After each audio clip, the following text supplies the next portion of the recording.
Bienvenidos a la clase de hoy. Hoy vamos a hablar de aparato reproductor masculino.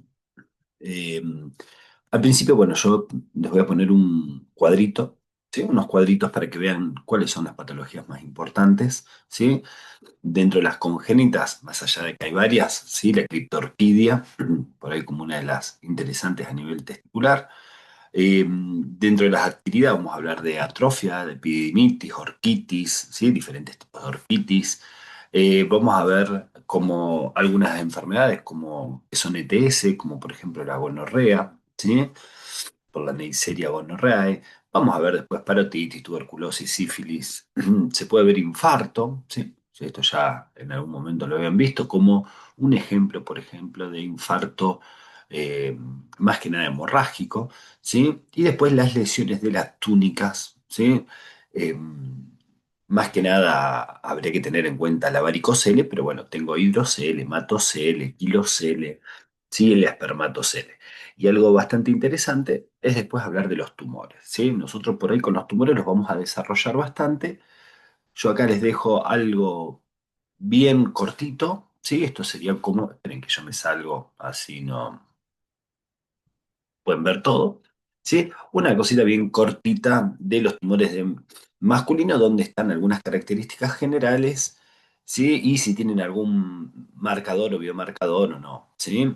Generalmente lo dividimos en de células germinales, ¿sí? Los de células germinales pueden ser seminomatoso o no seminomatoso, ¿sí? Fíjense los dos seminomas, el carcinoma embrionario, tumor sacovitelino, coriocarcinoma, ¿sí? El teratoma y tumores mixtos. Y fíjense que uno pone características muy generales, por ejemplo, el carcinoma embrionario, tener en cuenta el marcador, que es el antígeno carcinoma embrionario, el sacovitelino, el alfa-fetoproteína y el alfa-1 antitripsina, el coriocarcinoma, que es un tumor de sincitotrofoblasto, que eran las vellosidades coriónicas, me producen la gonadotrofina coriónica humana, ¿sí? Y después, bueno, podrían, en ese mixto, podrían ir mezclando entre ellos, ¿no?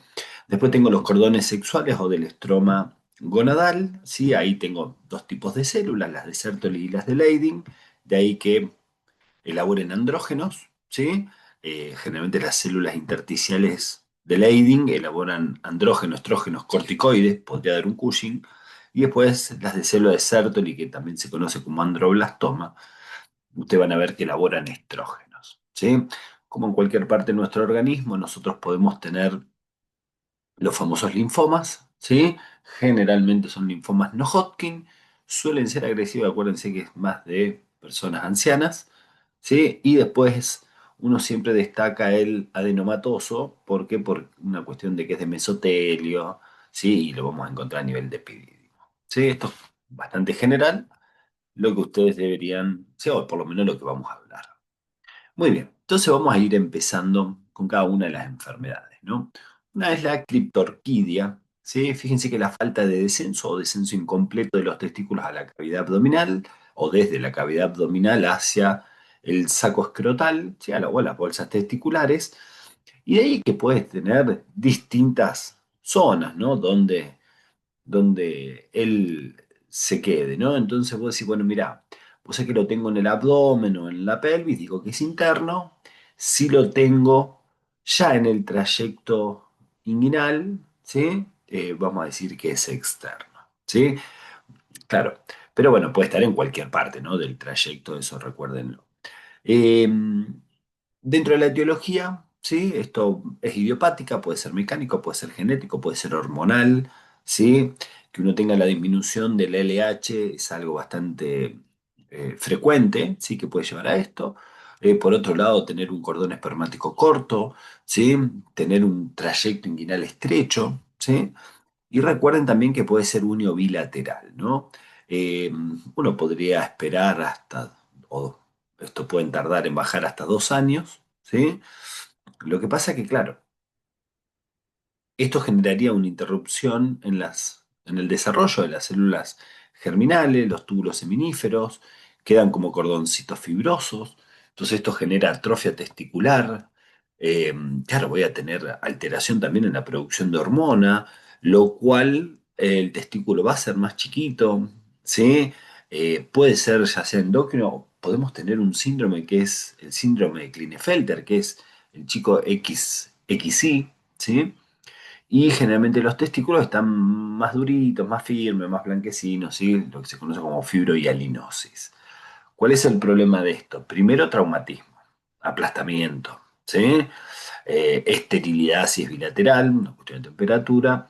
Y después la otra que tengo que tener en cuenta es que generalmente aumenta el riesgo, ¿sí? De que se pueda desarrollar un carcinoma, ¿sí? Muy bien. Dentro, fíjense bien las dos imágenes acá, ¿sí? Para que vean lo que es una atrofia testicular. Esto es un proceso degenerativo que lógicamente disminuye el tamaño, la función del testículo. Esto puede ser unio bilateral, puede ser ya sea por placas ateroma que disminuye el flujo, puede ser por procesos inflamatorios, vamos a decir orquitis, puede ser por la propia criptorquidia, puede ser un hiperestrogenismo, eh, es decir, que tengan aumentados los estrógenos, puede ser hipopituitarismo con disminución de las gonadotrofinas, ¿sí? Bueno, después desnutrición, ¿sí? Obstrucción del propio eh, flujo seminal, y después, bueno, pacientes expuestos a radiaciones que puedan generar atrofia. Y bueno, siempre hay que tener en cuenta este síndrome genético, ¿no? Que era el Klinefelter, ¿sí? Claro, lógicamente que si esto es bilateral, es esterilidad. Si no es bilateral, no genera esterilidad. ¿Estamos? Muy bien. Por otro lado, nosotros vamos a hablar de la famosa epididimitis, epididimo, ¿sí? Orquitis testículo, inespecífica, ¿sí? Esto generalmente se relaciona con infecciones urinarias que se van a extender hasta el epidídimo y los testículos. Acuérdense que sigo el conducto deferente, como también podría venir por vía linfática, ¿no? Del cordón espermático. Yo diría es poco frecuente en chicos, salvo que tengan alguna anomalía genitourinaria congénita, y generalmente, bueno, deberían ser por gram negativo.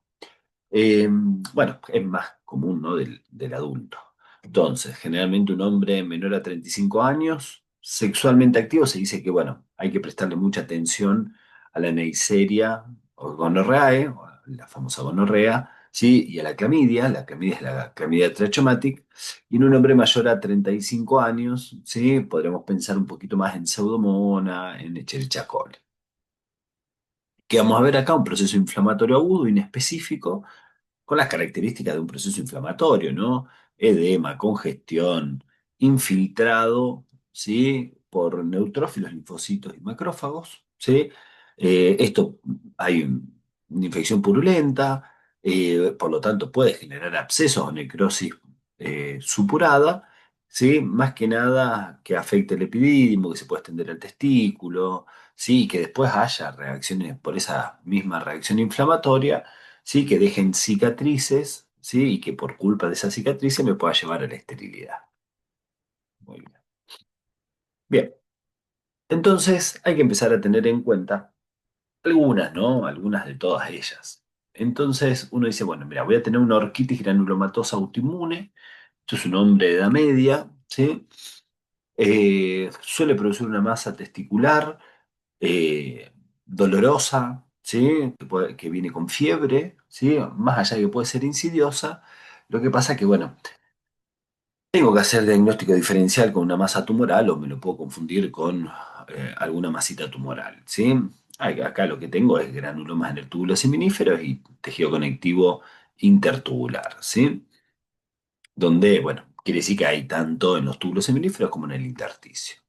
Después la famosa gonorrea, ¿sí? Esta es la infección gonocóxica por la Neisseria gonorreae, lo cual es una causa de uretritis, ¿no? Lo que pasa es que, bueno, el paciente se deja estar, no se trata, ¿sí? Empieza a extenderse, ¿sí? Lógicamente por uretra posterior, cada vez va ascendiendo, va a próstata, vesícula seminal, sigo conducto deferente, ¿sí? Voy hacia lo que va a ser epidídimo y después el epidídimo puede ir hacia el testículo, ¿sí?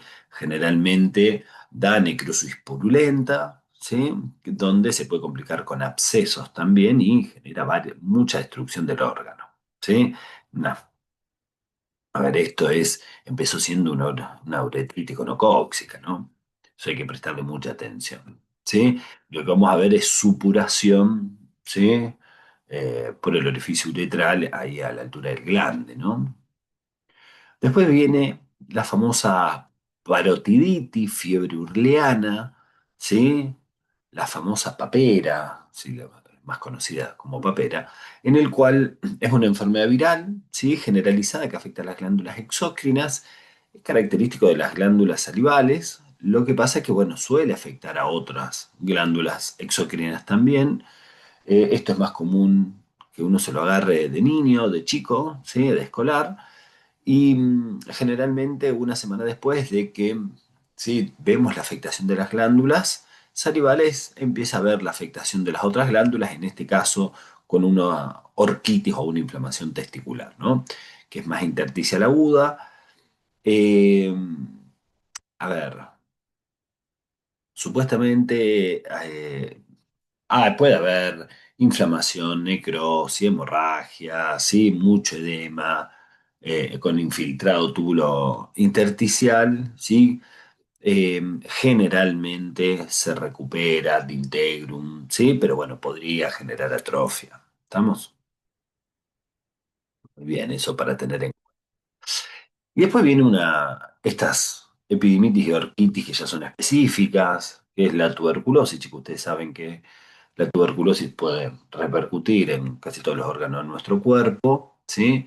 Eh, a ver, si yo me tengo que quedar acá, primero hicimos una diseminación miliar, que eso hay que prestarle atención, y lo que hace es, va por vía hematógena, ¿no? Es la diseminación por vía hematógena, por lo tanto comienza en el epidídimo y puede llegar al testículo. Hay prostatitis, inflamación, ¿sí? Puede ir a vesícula seminal.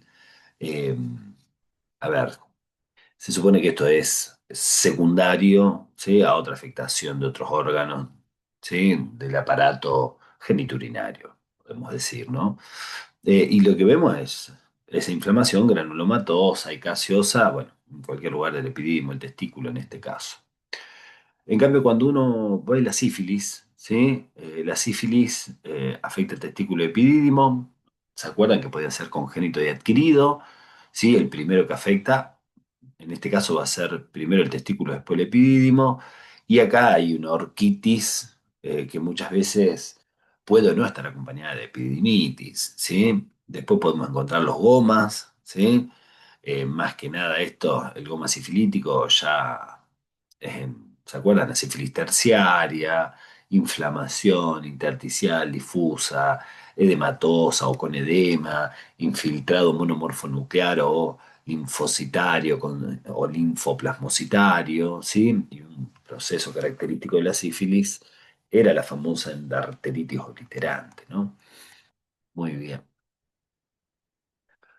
Claro. Entonces, una patología a tener en cuenta era la torsión testicular, ¿sí? Eh, Dentro de torsión testicular, ustedes recuerden que era una de las causas, ¿sí? De un infarto de tipo hemorrágico. ¿Por qué? Claro, al hacer la torsión, ¿sí? Lo que yo estoy haciendo es, la circulación arterial sigue llegando, pero por esa rotación yo comprimo la sangre venosa, ¿sí? Entonces lo que voy a hacer es, eh, digamos, no poder drenar al testículo, ¿sí? Entonces la sangre se acumula, ¿sí? Ya que la parte arterial conserva todavía la permeabilidad y eso va a generar ingurgitación vascular con el famoso infarto venoso. ¿Sí? Fíjense que se ve con congestión, con extravasación en el intersticio del testículo, también afecta el epidídimo, hay infarto hemorrágico, ¿sí? En todo lo que va a ser el testículo y ya en la fase más tardía, bueno, vamos a ver que empieza a aumentar de tamaño, blando, necrótico, hemorrágico, fíjense cómo se pone como una bolsa negra, ¿no? Eh, las causas de todo esto pueden ser es muy variada, ¿sí? Primero hay que tener en cuenta traumatismos o movimientos violentos, ¿sí? Pero después si tengo un descenso incompleto, no tengo la ausencia del ligamento, o tengo, ¿sí? Ausencia del ligamento escrotal, atrofia, ¿sí? Atrofia testicular, bueno, todo esto va a favorecer a que se pueda generar, ¿sí? El famoso infarto testicular de tipo hemorrágico, ¿no? Muy bien. Después empiezan a aparecer algunas enfermedades a tener en cuenta que son lesiones de la túnica vaginal, ¿no? Eh, es muy importante el tema de la varicocele, ¿no? Que deberíamos tener un control periódico, periódico en el sentido de por lo menos, sí, controles anuales de todo esto. Pero bueno, hay varias, ¿no? ¿Por qué? Acá hay acúmulo, ¿sí? Si yo digo que tengo la hidrocele, es acúmulo de líquido seroso y claro, en el interior de forma espontánea, aumenta el tamaño de la bolsa testicular, ¿sí? Lo pueden confundir con que aumentó el testículo, pero bueno, ¿sí? Ante exponerlo, uno ve que la silueta del testículo está como dentro de un espacio vacío, ¿no? Que por ahí, ¿sí? Ustedes ven acá todo este espacio negro, ¿sí? La imagen de abajo, donde van a ver la hidrocele. Ahora, si hay acúmulo de sangre, ¿sí? Que no es frecuente, chicos, pero bueno, por ahí un traumatismo, una torsión, ¿sí? Alguna diátesis hemorrágica, se llama hematocele. Si el acúmulo es de linfa, se llama quilocele. Muy importante en las elefantiasis, ¿sí? Estos son las famosas filariasis, que generan obstrucción linfática extensa y grave. Después la espermatocele, que es una pequeña acumulación quística, ¿sí? De semen en el cordón espermático. Y una de las más frecuentes que hay que prestar la atención, ¿sí? Es la famosa varicocele, que esto afecta, ¿sí? La dilatación tortuosa de las venas del cordón espermático, ¿sí? Son todos plexos, fíjense en la imagen de ahí arriba, ¿sí? Donde se pueden ver bien esa dilatación venosa, ¿sí? Eh, hay que prestarle atención más que nada a la varicocele. Muy bien. Y después vienen los tumores de testículo que, acuérdense, tienen un cuadrito muy resumido adelante, ¿sí? Y ahora lo que vamos a hacer es escribir un poquito más en detalle, ¿no? Cada uno. Muy bien, uno de los más importantes es el famoso seminoma, ¿sí? Dentro del seminoma nosotros vamos a observar eh, que es uno de los más frecuentes de adulto, ¿sí? Aumenta la lactato deshidrogenasa, que eso es un dato inespecífico, ¿sí? Pero bueno, es un tumor que crece sin deformar, crece lento, es una masa voluminosa, sin hemorragia, sin necrosis, ¿sí? Que puede destruir completamente el testículo, bastante sólido, ¿sí? Eh, este deriva de células primitivas, ¿sí? Eh, y van a ver que no suele invadir a Longinia, ¿sí? Disemina por ahí epidídimo, cordón espermático, escroto, ¿sí? Metástasis a ganglio, lo que pasa es que, bueno, es sensible a radioterapia y quimioterapia. Hay un seminoma, que es más de anciano, que es el seminoma esporádico, ¿sí? Que es una masa también voluminosa, pero ya pasa a ser blanda, friable, ¿sí? Con necrosis y hemorragia, y es parecida a lo que eran los espermatocitos secundarios, ¿sí? Y hay abundante mitosis, ¿sí? Acuérdense que el seminoma era un poquito más raro la mitosis, ¿sí? Eh, tiene buen pronóstico, ¿sí? Generalmente crece lento, ¿sí? Así que bueno, para que le presten atención, por ahí algunas diferencias, ¿no? Muy bien. Otro de los tumorcitos que nosotros vamos a ver es el carcinoma embrionario, ¿sí? A ver, es un tumor de jóvenes, ¿sí? Fíjense, es este que tienen acá abajo, ¿no? Una masa pequeña, gris, blanquecina, fíjense, con necrosis, algo de hemorragia, ¿sí? Y esto es tejido embrionario, ¿no? Indiferenciado. Puede ser tubular, alveolar, papilar, sábana, chicos, eso. Hay mucho amitosis, pleomorfismo, ¿sí? Pueden ser anaplásicos, son agresivos, ¿sí? Que eso también es una característica que ustedes van a ver acá. Eh, se extiende a la albunginia, epidídimo, cordón espermático. También responde a quimioterapia y el marcador es el antígeno carcinoembrionario, ¿no? Ahora, fíjense un tumor de saco uterino, chicos, esto también no es muy frecuente que digamos, pero fíjense que son en lactantes chicos, ¿no? O pueden ser en adultos cuando, bueno, son mixtos generalmente. Son tumorcitos más bien eh, de tipo amarillo, blanquitos, ¿sí? Un aspecto glandular. Y esto, bueno, tiene la alfa-fetoproteína, la alfa-1 antitripsina como marcadores, ¿sí? La alfa-fetoproteína por ahí es un poquito más específica. ¿Qué otros tumorcitos nosotros podemos tener? Un corocarcinoma. El corocarcinoma, raro que sea puro, ¿sí? No tiene vasos propios, son nodulares, pequeños, palpables, crecen rápido. A ver, chicos, son tumores de vellosidades coriónicas, ¿sí? Las vellosidades coriónicas en el famoso sincicio trofoblasto. El sincicio trofoblasto es el que producía la gonadotrofina coriónica humana, ¿no? Que era la hormona del embarazo. Estos son tumores agresivos, ¿sí? Malignos, pero bueno, no son frecuentes, ¿sí? Eso ténganlo en cuenta por las dudas. Y después, como en cualquier parte, nosotros podemos tener teratomas, ¿sí? Los teratomas acá pueden ser tanto en el lactante como en el adulto, ¿sí? Generalmente los chicos son más benignos, ¿sí? Los adultos son más malignos. A ver, es muy variable, son blanco grisáceos, fíjense acá cómo está reemplazando el testículo. Pueden haber maduros, ¿sí? Y acuérdense que acá pueden encontrar tejido conectivo, epitelial, cartílago, ¿sí? Nervioso, tiroides, ¿sí? Suelen ser, si ustedes se fijan, eh, no tienen forma quística, ¿sí? No suelen tener forma quística. Esto es algo para prestar atención. Eh, Hay benignos, sí, tienen que ser monodérmicos, ¿está claro? ¿Sí? Muy bien. Y después tengo los tumorcitos de los cordones sexuales. Por un lado, las células intersticiales, que representarían las células intersticiales de Leydig, que en cualquier etapa de la adultez, ¿sí? Son pequeñitos, ¿sí? Para más amarillitos, marrones. Son como las células de Leydig, ¿no? Por eso elaboran andrógenos y de ahí que produzcan estrógeno, cortisol, ¿sí? ¿Qué pasa? Testosterona, ¿se acuerdan? De testosterona pasó a estrógeno bueno, en sangre que tengamos más estrógeno puede favorecer a ginecomastia, ¿sí? Ojo que claro, también al elaborar andrógenos, estrógenos, si te aparece en un chico me puede dar una pubertad precoz. Pero bueno, la mayoría de estos son benignos, ¿sí? Pero bueno, puede haber malignos también, lógicamente.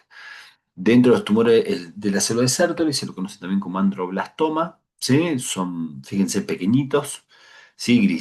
Más grisáceos, ¿sí? Estas células en cordones, esto depende de las, lógicamente, células de Sertoli, y estos van a elaborar estrógenos solamente. ¿Está claro? Por eso la ginecomastia, que es característica, ¿sí? La mayoría de todos estos suelen ser benignos.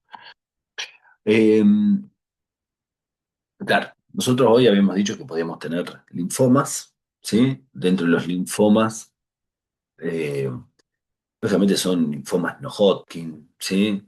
Eh, no es primitivo acá del testículo, suelen ser tumores más de arriba de los 60 años de viejo generalmente. Eh, Hay una masa testicular, ¿sí? Suele ser un linfoma difuso de células grandes, ¿sí? Por eso es no Hodgkin.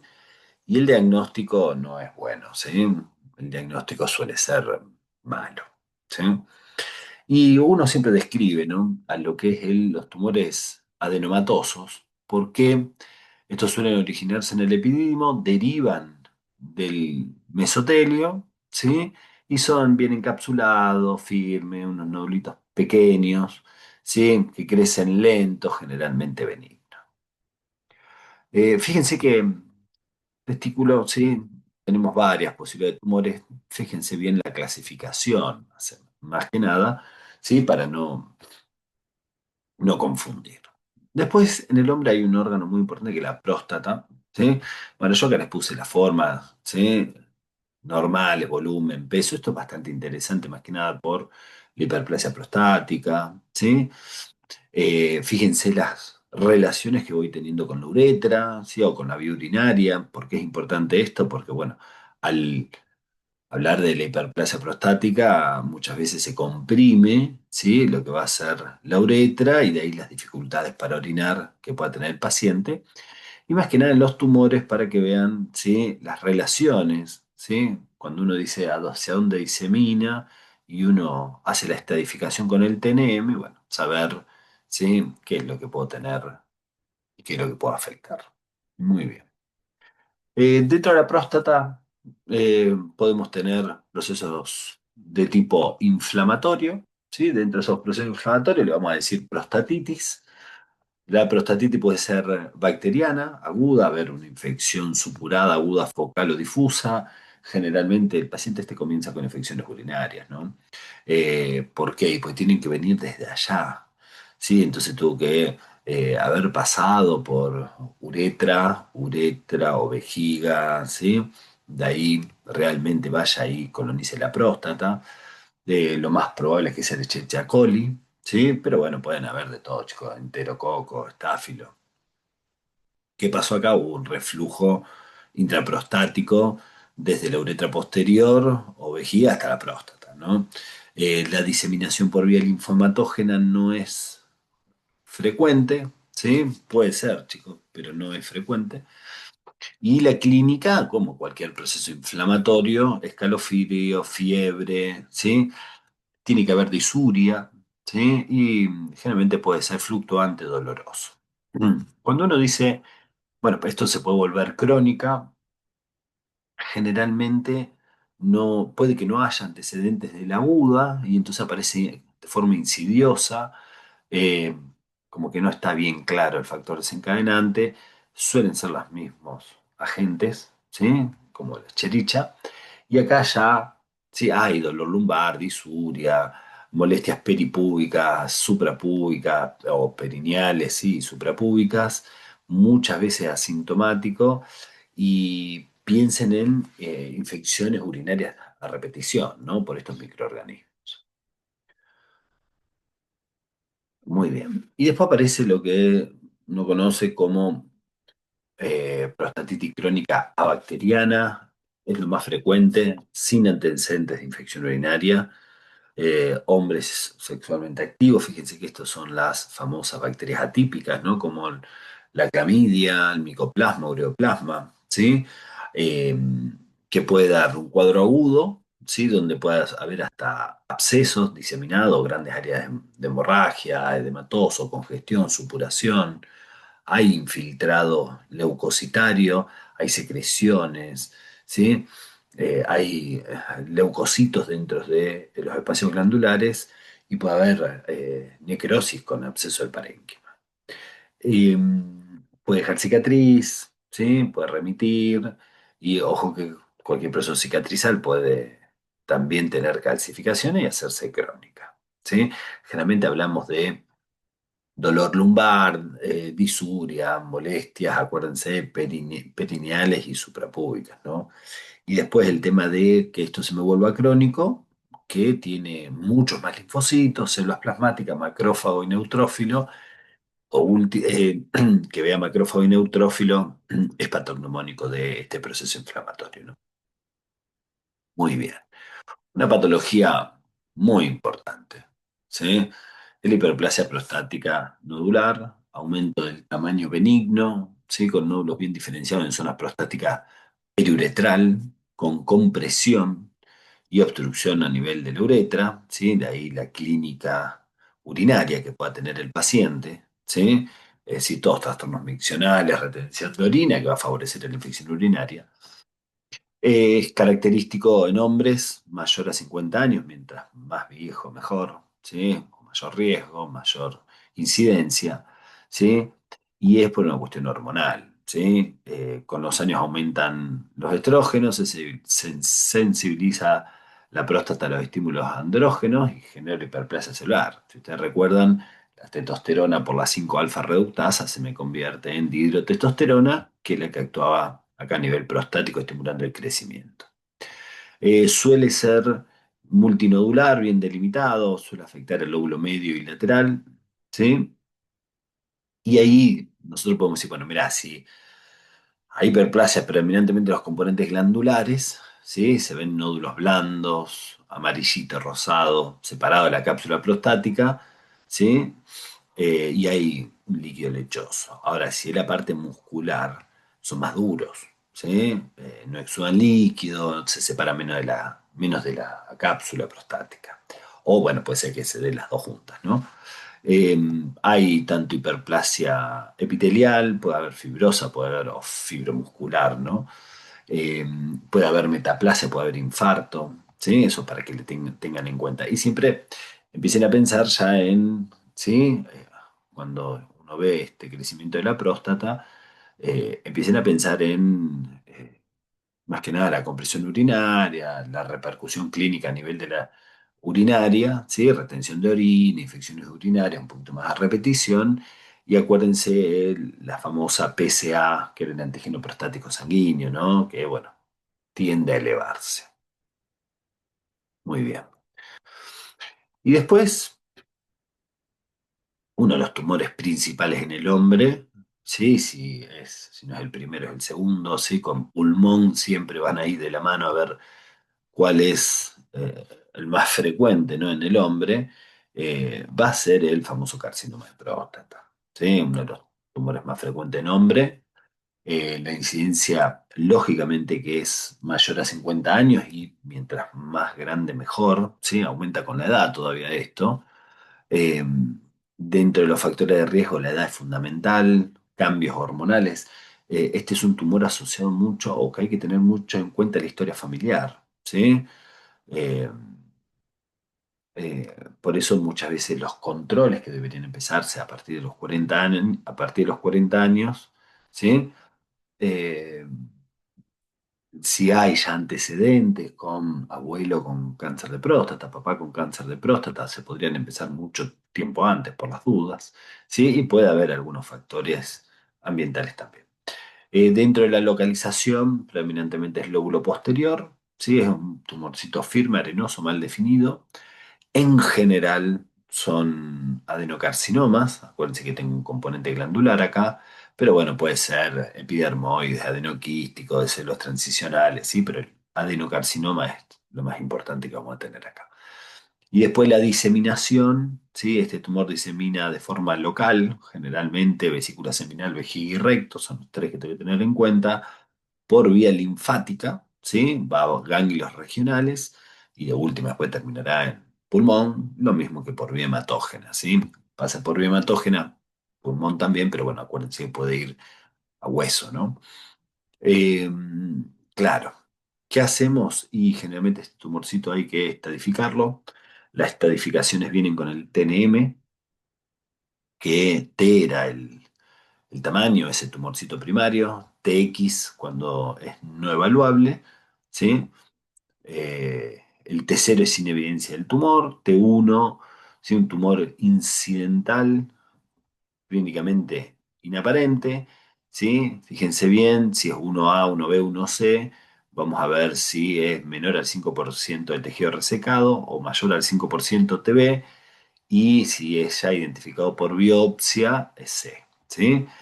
El 2 es cuando está en próstata, ya sea en uno o en ambos lóbulos, eso es T2, T2A, T2B. ¿Sí? T3 es cuando el tumor se extiende ya a través de la cápsula. ¿Sí? El A es con extensión extracapsular, el B ya invadió la vesícula seminal. Y T4, ¿sí? Ya podemos hablar, invade estructuras adyacentes como recto, vejiga, ¿sí? Eso hay que por ahí prestarle mucha atención, ¿sí? Las herramientas muchas veces para todo esto es una ecografía, tomografía, tengo el tacto rectal, ¿sí? Se puede pedir, bueno, si quieren, lo que era el antígeno prostático sanguíneo, ¿sí? Tenemos algunos biomarcadores. Dentro de la clínica, generalmente empieza siendo asintomático, después pasa a una clínica palpable, ¿sí? Que puedo no tener síntomas urinarios, ya cuando es palpable podría ya empezar a tener síntomas urinarios, ya sé que se le dice, después sí, se empiezan a marcar más los síntomas urinarios y empieza toda a aparecer la parte del dolor, y después, bueno, lo único que hago es agregarle las metástasis, ¿no? Que es lo característico que vamos a ver en lo que son los cánceres de próstata, ¿sí?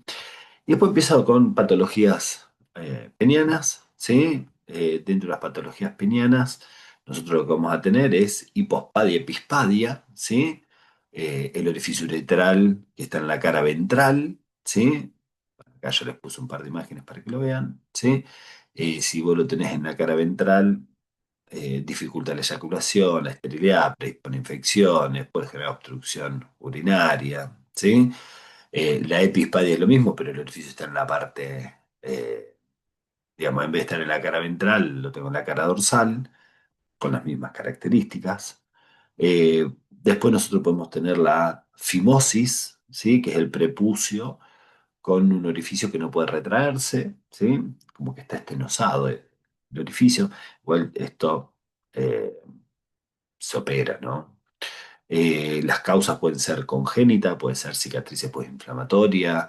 Lo que pasa es que, claro, dificulta la higiene, favorece que se acumule el esmegma, favorece procesos infecciosos, me podría estar aumentando el riesgo de los carcinomas, ¿sí? Y la parafimosis, que es cuando el prepucio está estenosado, se retrae forzosamente y ya después no vuelve, ¿sí? Eh, Hay inflamación, edema, dolor, ¿sí? Retención urinaria, ¿sí? Puede tener trastornos vasculares también, ¿sí? Esto se va, se va a operar, ¿no? Directamente. Muy bien. Dentro de otras enfermedades que van a tener que tener en cuenta es la balanopostitis, ¿sí? Acá hay una inflamación del glande, del prepucio. Generalmente pueden venir distintos tipos eh, de microorganismos como la cándida, puede venir Gardnerella, bacterias piógenas, anaerobios, ¿sí? Generalmente aparecen en pacientes no circuncidados por falta de higiene. ¿Qué hacen? Se retienen esas células epiteliales descamadas que generan secreciones, residuos, famoso esmegma, que lo que hace es generar irritación local y generar un proceso inflamatorio. ¿Sí? Bueno, si esto se va repitiendo continuamente, podría generar cicatrices inflamatorias y terminar en una fimosis, ¿no? Pero bueno, acá la higiene es muy importante. Y después empiezan a aparecer enfermedades venéreas, ¿no? Eh, los herpes, ¿sí? Ojo, los herpes que son, se ven como ampollitas, ¿sí? O pequeñas, múltiples que se erosionan, son contagiosas, sí, tipo vellosidades en el surco balano prepucial, ¿sí?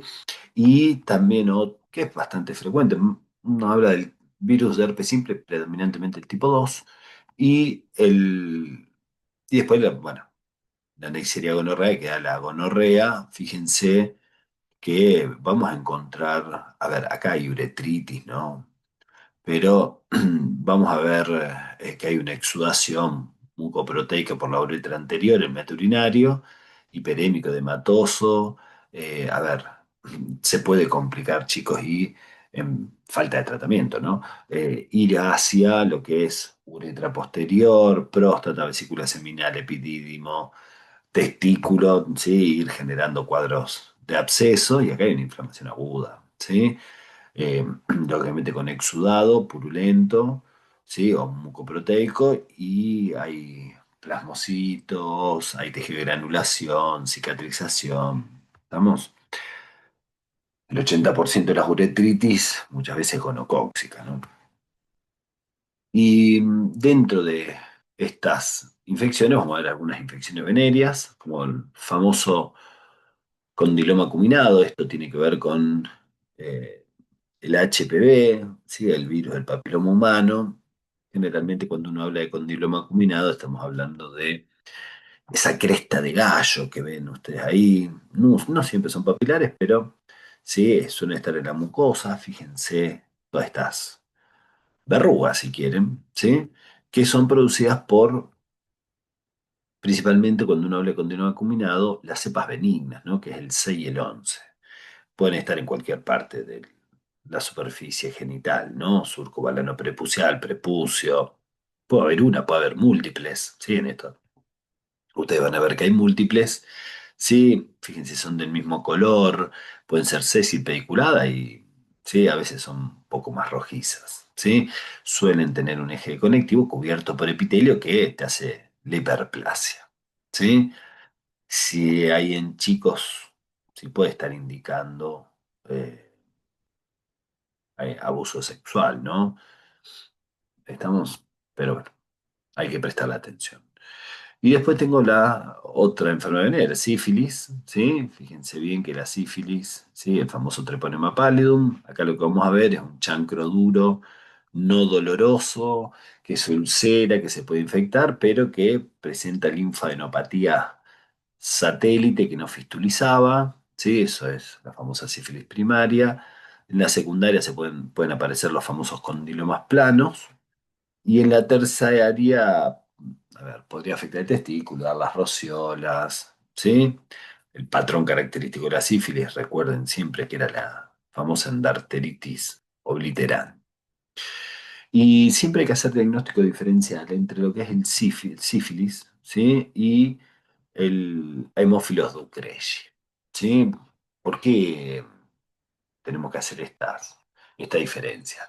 Porque el hemófilo Ducreci me da un chancro blando, ¿sí? Blando, doloroso, con linfadenopatía satélite que fistuliza, ¿sí? Y acá puede haber reparación, fibrosis, me puede llevar a la fimosis, ¿sí? Y acá generalmente primero aparece como una pápula, ¿sí? O una mácula que luego pasa a pápula, forma una vesícula, una pústula, se ulcera, ¿sí?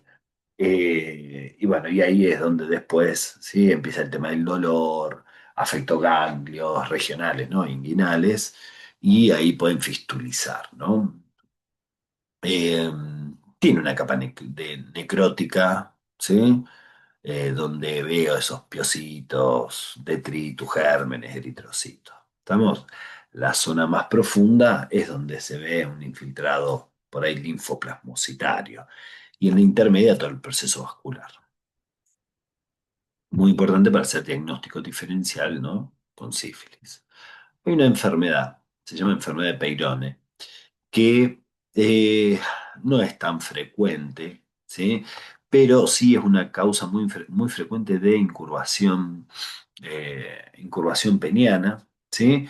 Generalmente adquirida, es entre los 40 y 60 años generalmente, donde hay un depósito o una placa de tejido conectivo, ¿sí? Que generalmente está en los cuerpos cavernosos, ¿no? Entonces, esa plaquita lo que hace es que las erecciones sean dolorosas, que haya deformación, que haya dificultad para la penetración, puede generar disfunción eréctil, ¿sí? Y bueno, puede estar asociado a una enfermedad que se llama enfermedad de Dupuytren, ¿sí? Recuerden que se la puede considerar dentro de unas colagenopatías. No es frecuente, chicos, pero bueno, por ahí el uso de beta bloqueantes podría favorecer a esto, ¿sí? No, otra enfermedad como para tener en cuenta que suele afectar, ¿sí? Lo que es el testículo, el pene, digo. Por otro lado, ¿sí? Ahí está el carcinoma in situ, las neoplasias intrapenianas, ¿sí? Que son lesiones epiteliales con característica de malignidad limitada al epitelio, todavía no hizo ni infiltración ni metástasis, ¿sí? Y dentro de esto podemos nombrar tres, ¿no? La enfermedad de Bowen, eritroplasia de Queyrat y la papulosis bowenoide. A ver, la enfermedad de Bowen, ¿sí? Muchas veces se puede estar relacionado con la exposición al arsénico, ¿sí? Hombres mayores de 35 años, ¿sí? Puede afectar tanto el cuerpo del pene como el escroto, ¿sí? Y son esas plaquitas rojizas, opacas, más gris blanquecina, como con una costrita, ¿no? Eh, los bordes por ahí sobrelevados.